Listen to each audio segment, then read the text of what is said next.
noo gisee niñ ko nasee. L'accouchement même bu dee césarienne la mujj na accoucher on a beaucoup attendu le bébé finalement là si xaar nañ quand même am na ñoo xam ne xaw nañ tëddi.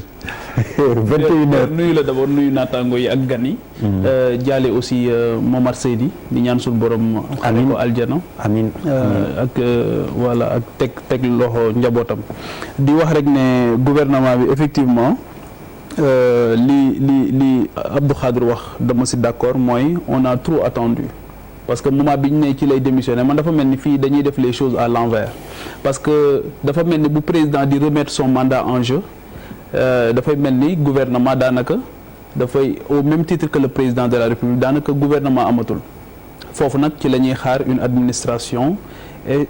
qui est très forte mais qui est dépolitisée ba nga xamante ne dina mën a toog def liggéeyam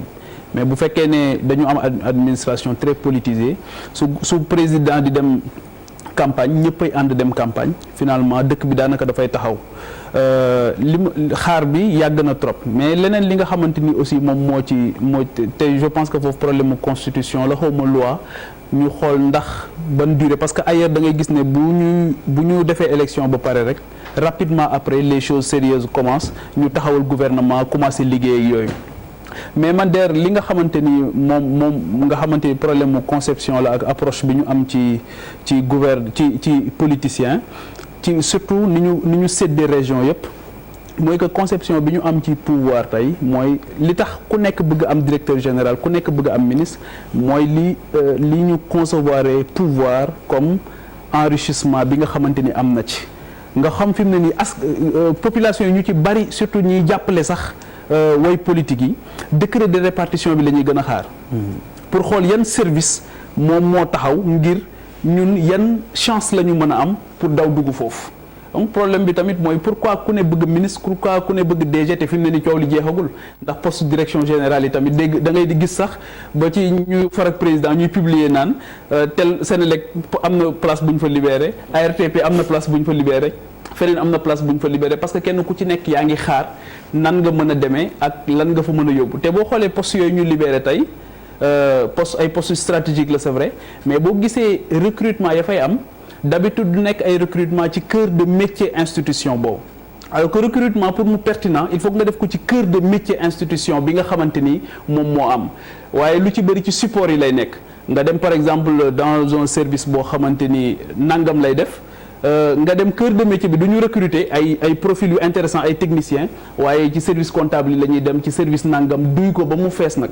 ay stagiaires ay nangam te boo xoolee seen coloration mooy fa directeur bi dëkk foofu la ñu nekk donc pour man conception bi ñu am ci pouvoir moom la ñu war a changer mu arrêté nekk instrument d'enrichissement illicite ndax loolu moom mooy tax xëccoo bi metti mais surtout de règlement de compte ñaari yooyu yëpp daf ci am fi mu ne nii kuy dem sax ka fay ñëw même bu ngeen bokkee parti yaa ngi am ay crainte yaa ngi am ay tiitaange yoo xamante ni ndax dina am lu ma nëbboon loo xamante ni dina ko génne loolu yëpp tey gis nañ ko ci gouvernement bi mais leneen li ma gën a interpeller mooy avant les élections gars yi dañ doon wax ne nous avons un bilan il faut défendre le président allez-y sur les plateaux défendez le président mais depuis gouvernement bi génn kan nga gis mu défendre le président ils se sont terrés en réalité dans un silence très très assourdissant. Pourquoi?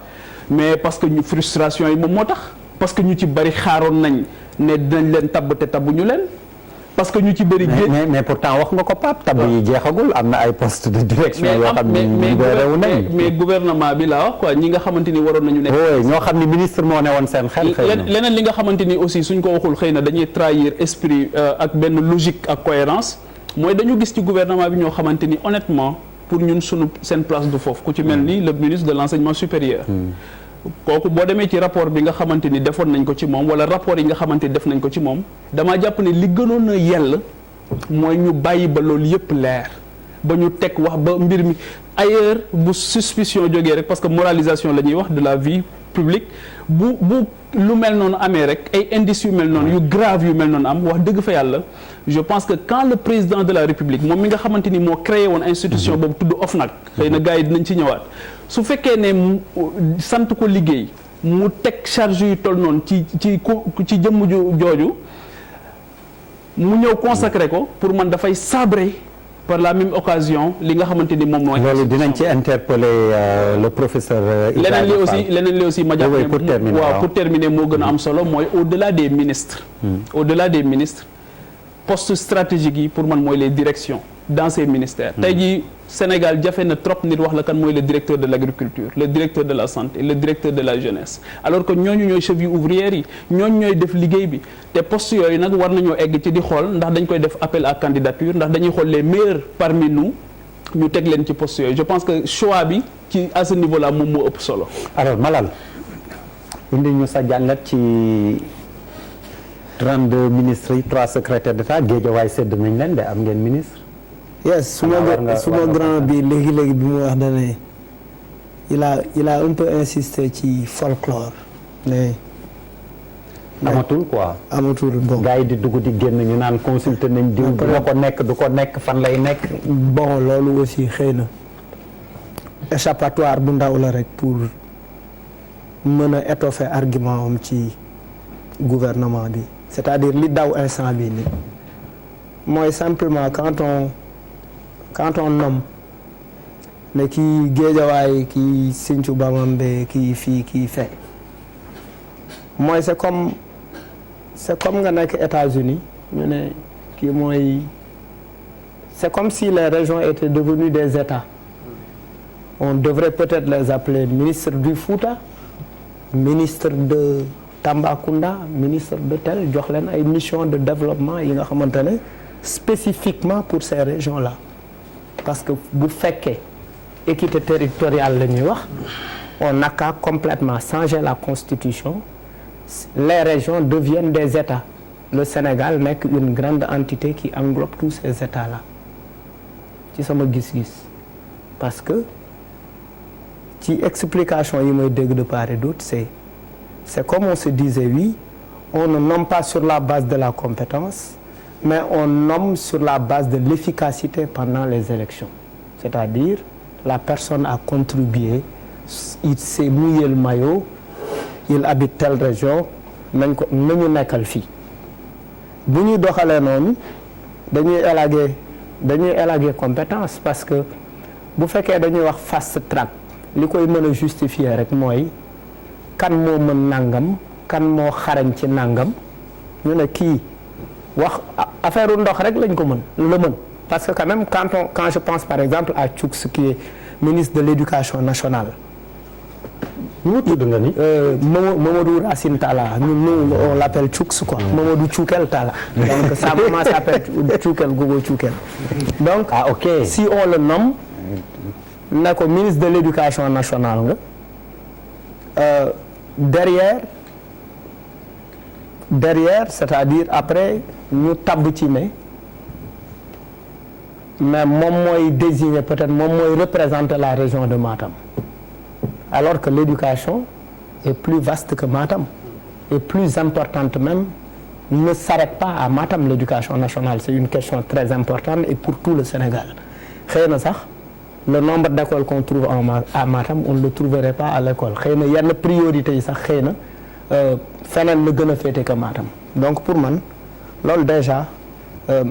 c'est quelque chose de très inquiétant affaire la bu ñu war a taxaw bu baax a baax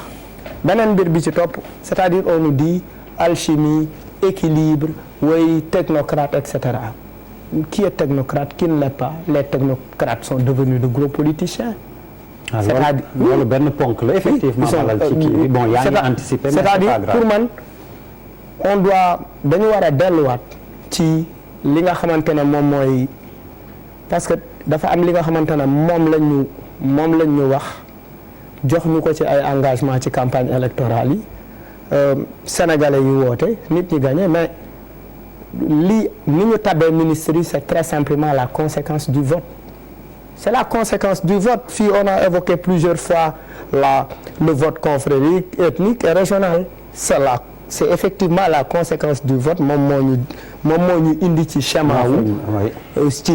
wu effectivement ni ñu constituer gouvernement bi je pense que quand même on gagnerait à rester beaucoup plus lucide te xam ne 5 ans yàggul dañu soxla on a énormément de jeunes qui ne travaillent pas qui bravent la mer on a énormément de jeunes qui sont vulnérables il est important que quand même ñu réfléchiraat et puis c'est très inquiétant qu'on nous dise en fait qu'on parle de suppression du poste de premier ministre. C'était pas un engagement de campagne. loolu yi dinañ ci dikkaat. Je te donnerai l'occasion nga prononcer wut nga wax ci Charles Faye.